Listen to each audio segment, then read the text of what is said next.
Welcome ladies and gentlemen, welcome to this video. And in this video I'm going to be talking about Noire, my final thoughts and review on it. I beat it a few days ago.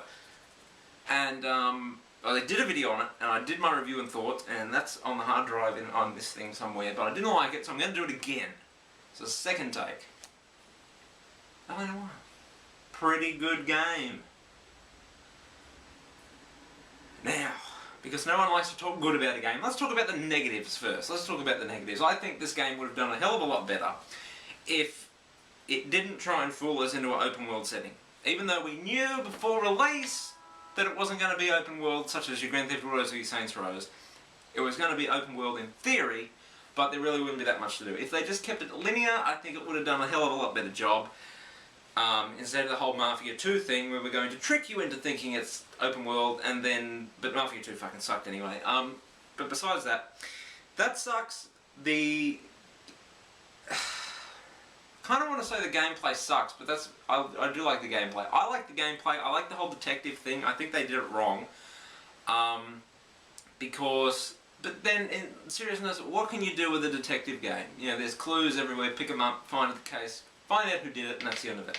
You know, there's really not much else you can do with it. So I think they did a good job on that. But it was just that there was no real consequence for doing anything wrong.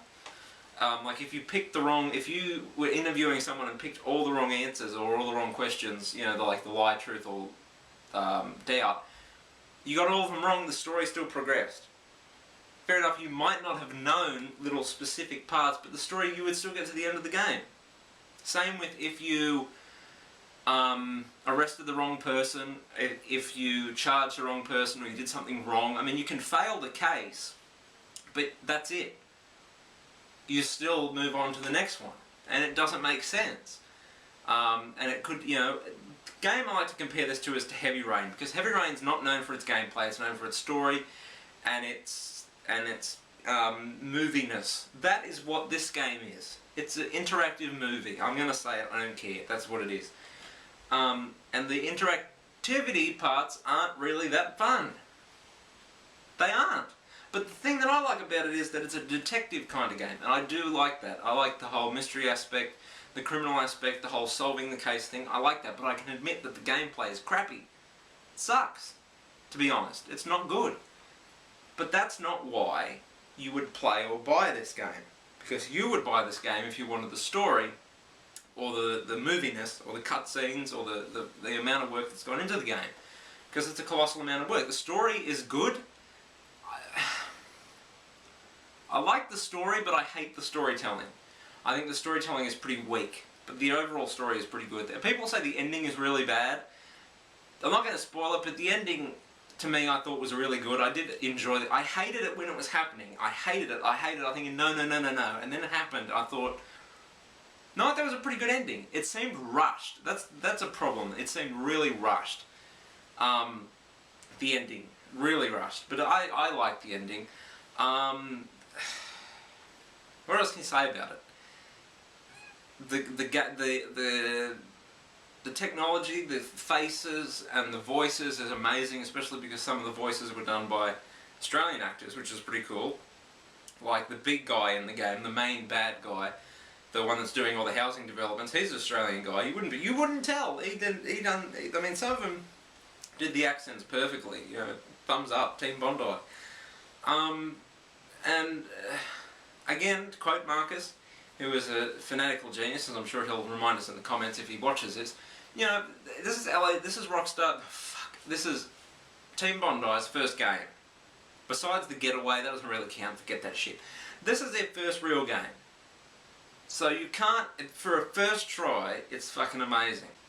Good, very good for a first try, I'll give them that. But the gameplay isn't there. The soundtrack, I mean, I've got all the soundtrack anyway because that's the kind of music I listen to. But the music, like the score, the soundtrack score, like the orchestrational music, was too loud. That pissed me off.